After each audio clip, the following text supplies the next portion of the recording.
What's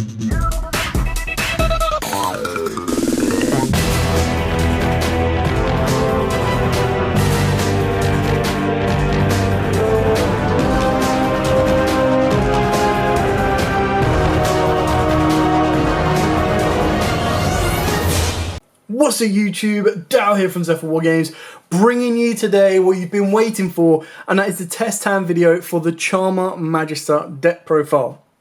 I'm not going to spend much time on it, we're just going to blitz straight through it and I'm going to show you exactly what this deck can do. So smash that like button, hit that notification bell and subscribe to show all the support throughout 2021 and thereafter to the channel so that we can grow together.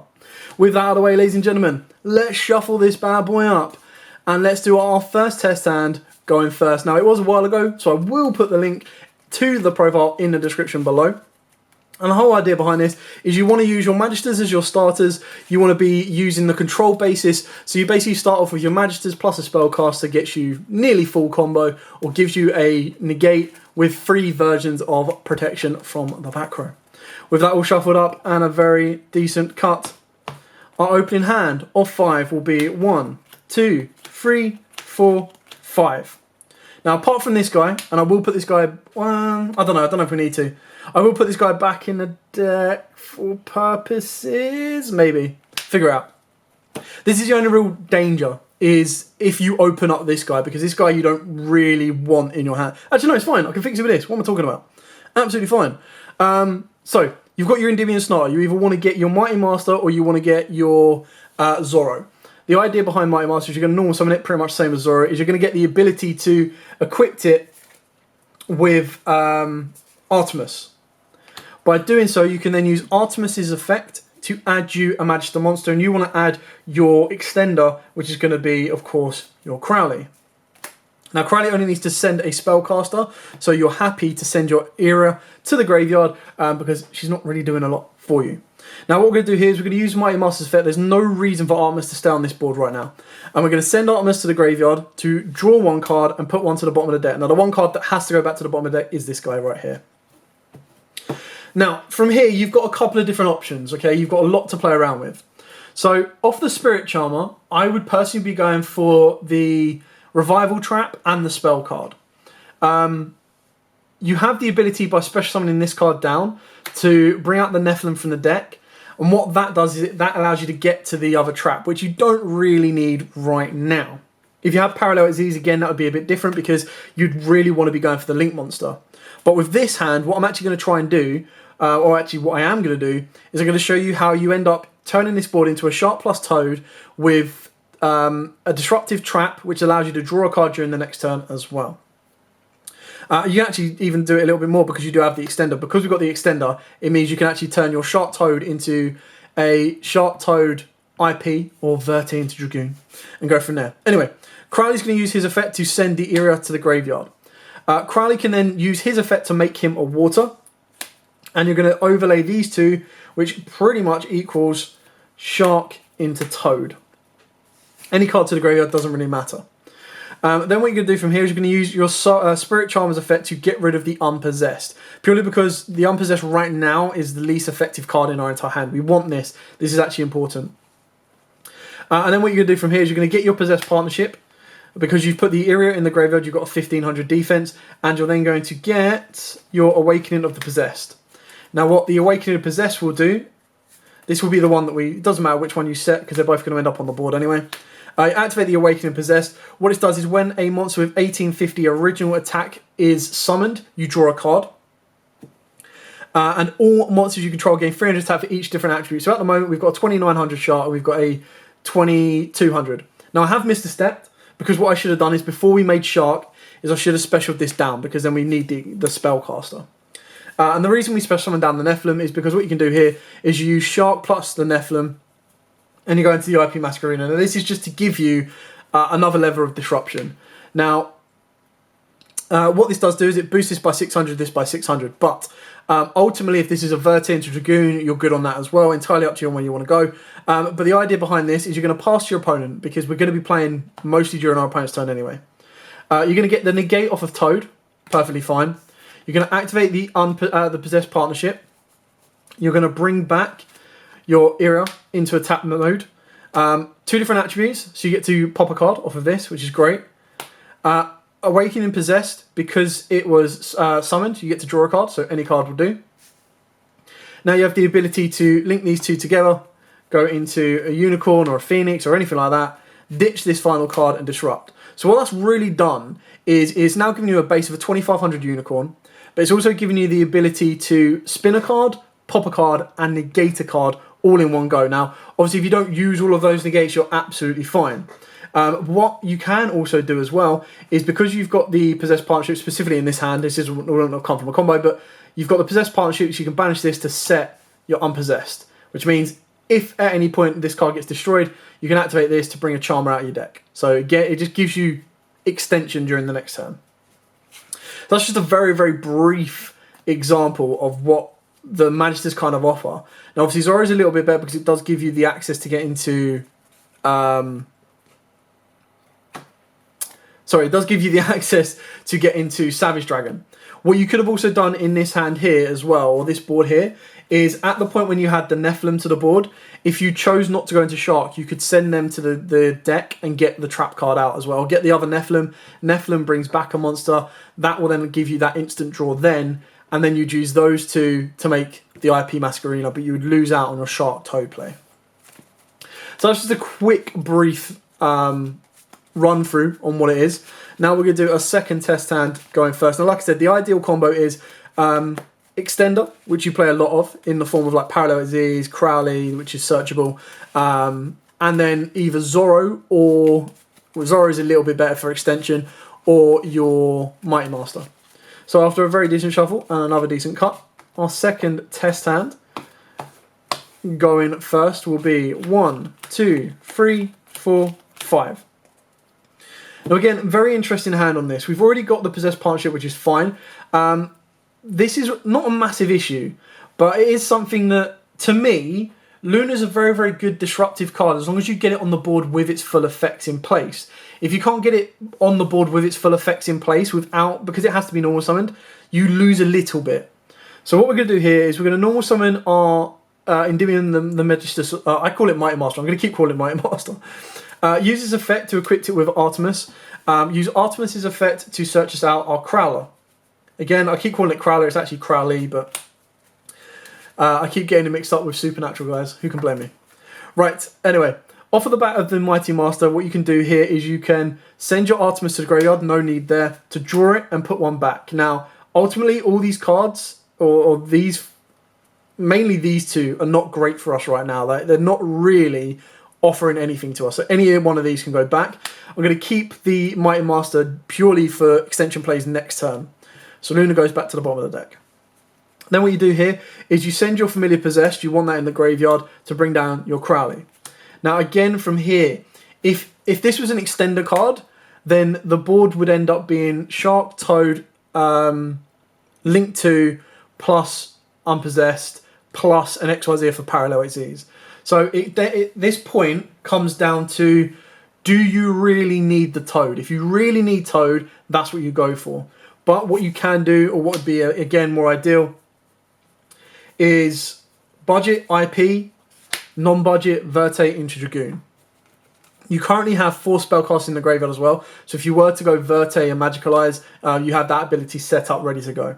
But off of the back of the IP Masquerena, obviously what you're going to do here is you're going to bring down your Parallel Exceed. And Parallel Exceed is going to get his brother from deck, and then you're going to overlay. Now, you can actually leave these on the board. If you choose to leave these on the board, the reason you would actually be doing that is because, so you go Abyss Dweller, you go Tornado Dragon, whichever is going to be more effective towards your opponent, if you know what your opponent's playing. Now, what you can do differently is you can actually just leave it with the Possessed Partnership, leave your Mighty Master in the hand, and pass your turn. Then during your opponent's turn, what you do, IP Masquerena turns into, you pretty much get the same outcome ultimately, your Unchained Abomination. Because if you were to go with Tornado Dragon, this combo ends up popping 2 cards. And technically, if you were to use Tornado Dragon as link fodder, it would end up with 1 spin and 2 pops. Whereas on this combo, what you do is you bring out the Unchained Abomination. You can then activate the Possessed Partnership. You bring back your Win. That will then, because you've got 2 monsters with different attribute, let you pop a card as well, which will then trigger Unchained Abomination to pop another card. So you turn your partnership into a double pop. Or if we were to rewind this game state a little bit, what you'd actually end up doing if you did it the other way is you'd have IP Masquerena. You lose your hand, basically, is the difference. You'd go into mainly Tornado Dragon or Abyss Dweller, doesn't really matter. And then what you do is, where will I put the trap? There we go. During your opponent's turn, you activate the Possessed Partnership, bring back Win, pop a card because you've got 2 different attributes, Dark and Wind. Then use IP Masquerena's effect, Win and itself to keep Tornado Dragon on the board. Go into Nightmare Unicorn, ditch your hand, spin a card, Tornado Dragon, pop a card. So spin, back row, front row, or 2 front rows, but you keep your hand advantage. So again, that comes down to basically user preference and user decision making as to how you kind of want that to go. Now, ideally, if you keep the Mighty Master in the hand, and I'll play back this through, but let's say we kept this in the hand, right? You draw a card, random card, doesn't really matter. But the idea behind this is you would normal summon your Endymion. You then have the ability of using Crowley to banish itself, which will equip this with Artemis, which means Artemis can then search you out a second Crowley. This can use the effect to pop the Artemis to draw a card, put a card back to the bottom. As long as you've got a Spellcaster in your hand from either the card you drew for turn or the card you drew off of the Mighty Master, you can then use the effect of Crowley to bring it back down. You've got Shark Toad, Link 2, Verte, Dragoon, Verte, Magical Ice Fusion. Like, it gives you those future plays. Verte is important. I just try to make it as budget as possible. Like I said, if you were like, right, what do I get first? Do I get Dragoon or get Verte? You get Verte first. Verte sits at like 15 to 20 quid, but it changes it up from IP Masquerena and Unicorn Link 2s to Verte to pretty much going in for a game killer. So again, shuffling up, and we're now going to go second, so we're going to show you the difference the 6th card makes. Please keep in mind, this deck is built to go first. It is not a board-breaking deck. We're just going to show you the difference of what the 6th card does. So, 1, 2, 3, 4, 5, 6. This is actually good because I can show you what Zorro, like how Zorro affects the rest of this now. But this sounds actually really quite good because this sets us up our spells and traps. This is a free extender at some point. This can extend into this. We're then going to be able to get a draw for this as well. So, your Endymion Magister of Mastery is actually a spare card, but you can send either your Mighty Master or you can send your Iria to the graveyard. Doesn't really matter which one you do. Zorro is going to be reviving Iria anyway. That's the decision already made. So, let's say we send the Iria. We're going to get to add, and we're going to get to add, or what I'd advise you to add is the Possessed Partnership and Awakening Possessed. One gets set, one gets added. So they're both going to end up on the board anyway. So you're going to activate the Awakening Possessed. Because we're going aggression, we're going to be putting monsters, I think like 3 or 4 monsters with different attributes. So you're good to go from this one. You're then going to normal summon your Zorro. Zorro will then use his effect to equip him with Artemis, which will trigger Zorro's effect. By triggering Zorro's effect, you can special summon from your hand or graveyard a level 4 spellcaster in defense, but negate its effects, which is fine because all we're doing is bringing this back purely for its attributes. We use the effect of the Awakened Possessed to draw 1 card. Then use the effect of Artemis to add ourselves Crowley. We've got spare spellcasters, so we're good to go. To be totally honest, you don't even need to add this trap, but because we have the ability to get into the Nephilim as well. But regardless, from this point here, what you can do is you can use Crowley's effect to send the Mighty Master. You can use Crowley's effect to make him a water. So now this is how you can protect from a Nibiru should your opponent have like left an empty board. Again, entirely up to you. You don't have to do this. Because then what you do here is you go Shark, Detach, Toad. And Toad is our 5th summon. So you're good to go on all of these accounts. I'm going to move these over a little bit. Now, you've got Water and Fire, so everything's boosted by 600. But what you now also can do, because you control a Spellcaster, is special summon down the Nephilim. You leave Nephilim in attack, entirely up to you. But again, everything is now being boosted by 900. Now, what you have from this point on is you can use Shark plus the Nephilim. So you've got three options. You can use the Nephilim, so you leave Shark there. You lose Nephilim and the Magistus of Flames, and you can make. So you use the Nephilim plus the Zoro. This gives you your Synchro level 8 plays, so Scarlight, Omega, Savage, if you want it. Use these two here, can go into any Link 2 you want, so Verte, IP, Cyframe, Lambda, anything you want. Or you use these two here and get the other Nephilim from the deck. Now the only thing that actually gains you is it will give you the ability of either bringing back another attribute to boost everything, or it will give you another spell or trap. So, because you've already got the other spell or trap, to me, honestly, you don't need to do that. So, go for the most, because we're going second, you go for the most aggressive option possible. So, keep in mind, I believe this one can't attack because you use the effect. So this isn't going to do any damage this turn. If we're going aggression, trying to think of the best route. Let me just check the Nephilim. If the Nephilim brings it out in attack, then the Nephilim is probably your best. I keep saying Nephilim, but it's not really. Yeah, fine. So we're going to go with the Nephilim. So what we do is we leave Shark, but you use the level 4 spellcaster plus an Earth monster, and you bring out your Nephilim.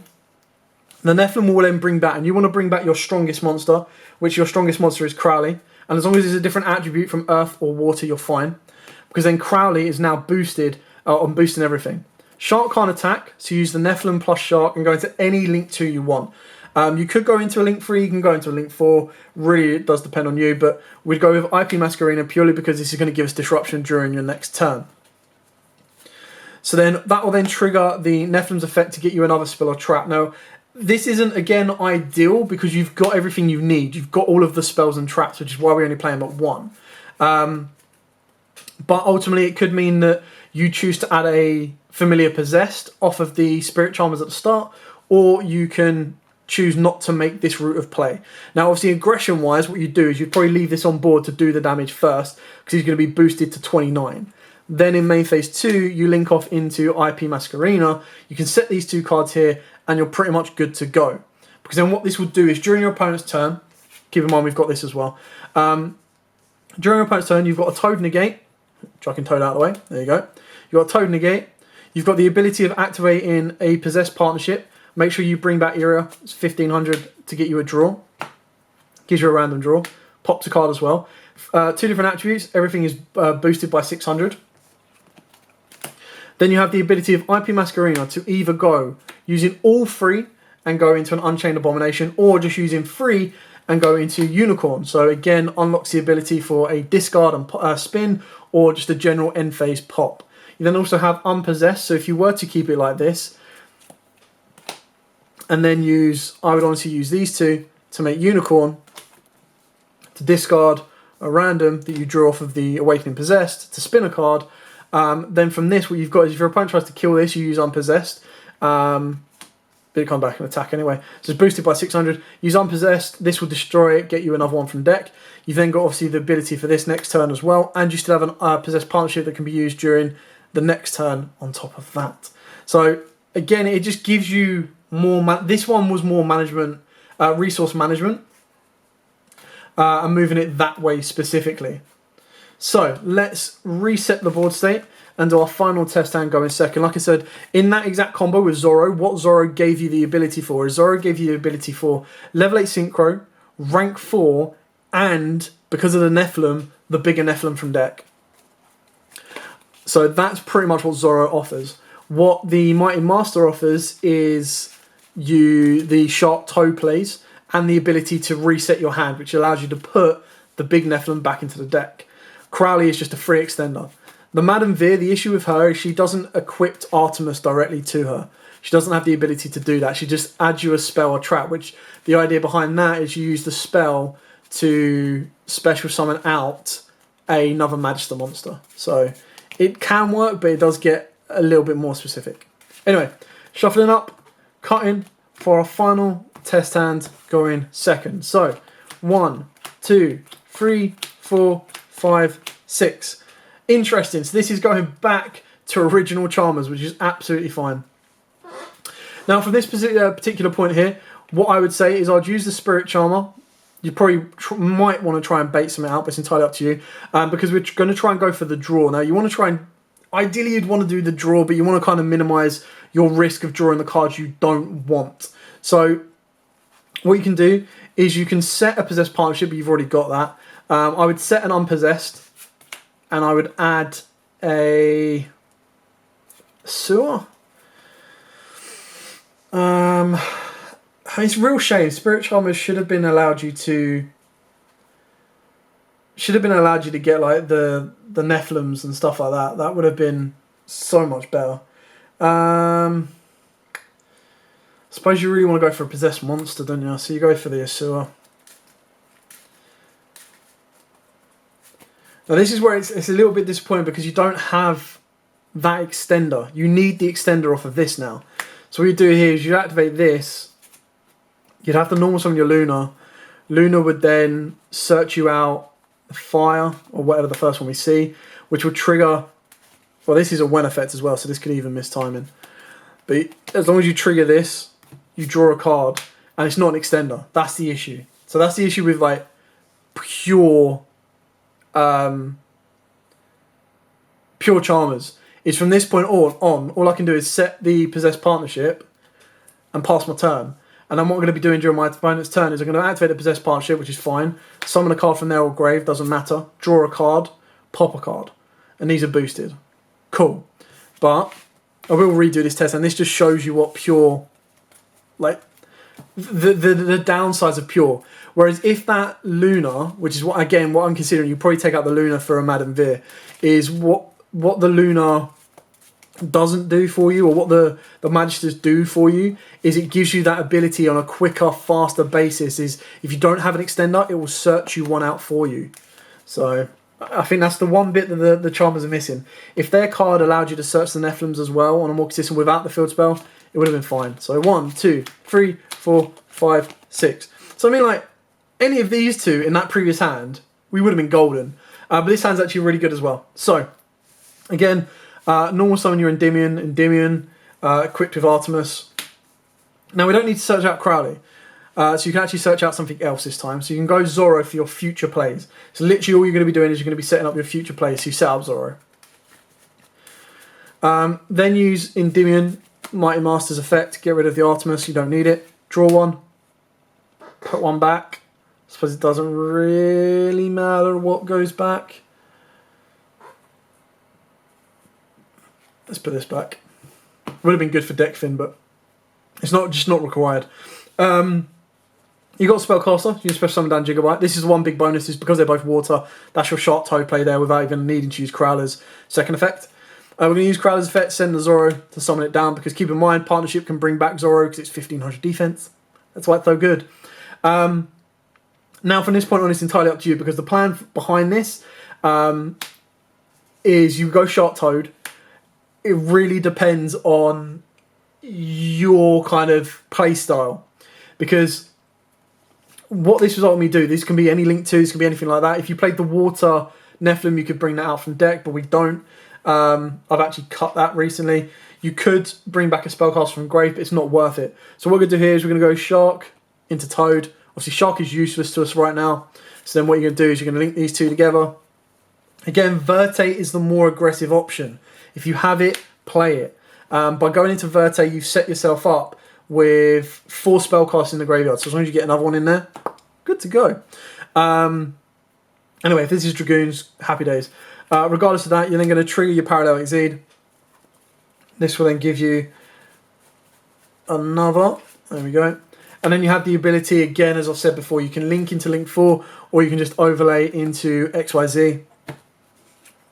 So again, entirely up to you, whether you want to go Tornado, Abyss Dweller, anything like that. And then you're going to be able to set these two cards. Then from this position here, obviously you've got an Omni Negate, you've got a back row negate, you've got the attacks, you can do all of your, do whatever you need to there. And then once Tornado Dragon's used up his usefulness, you have the ability of IP Masquerena. But let's play it during our opponent's turn, because we've actually got, this is 1, 2, 3, 4, 5 negates, or 5 interruptions. So during our opponent's turn, Toad, negate whatever they want to throw at us. If it's a cool card, we'll set it. If not, no worries.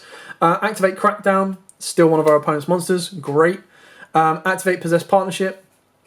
Bring back Zorro. Because we've got monsters with different attributes, pop a card. Great. So these cards have both been used. Tornado Dragon, pop a back row. IP Masquerena we don't have a card in our hand for Unicorn, so it's not really worth it, but what you could do if you save your Tornado Dragon is you go into, use your opponent's monster, plus your Zoro, plus your IP, a near indestructible Unchained Abomination, Tornado's effect, pop a card, Unchained, pop a card. Boom. So you just turn that into, what was that, 1, 2, 3, 4. 4 interruptions, 5 interruptions if you include the Crackdown as well. And that's pretty much it, guys. So I'm not saying this is the best deck ever made. I'm not saying that this is the best version for Charmers ever made, but this is the best version when you consider that if you wanted to play the Dogmatica version with Extravagance, you're playing like $300+. Whereas with this, the engine for Magistus was like $50. It was very, very minimal. Anyway, thank you so much for watching. I hope you like this. I hope it's given you a couple of more creative ideas or got the cogs turning of what this deck does, what the Magisters actually offer the deck as well. You've seen a lot of full-on combo, full-on back row, and then you saw one that was just without, and kind of can make your judgments from there. But for now, thank you so much for watching. Don't forget to like, comment, subscribe, share. Till next time, guys, as absolutely always, stay safe and happy dueling.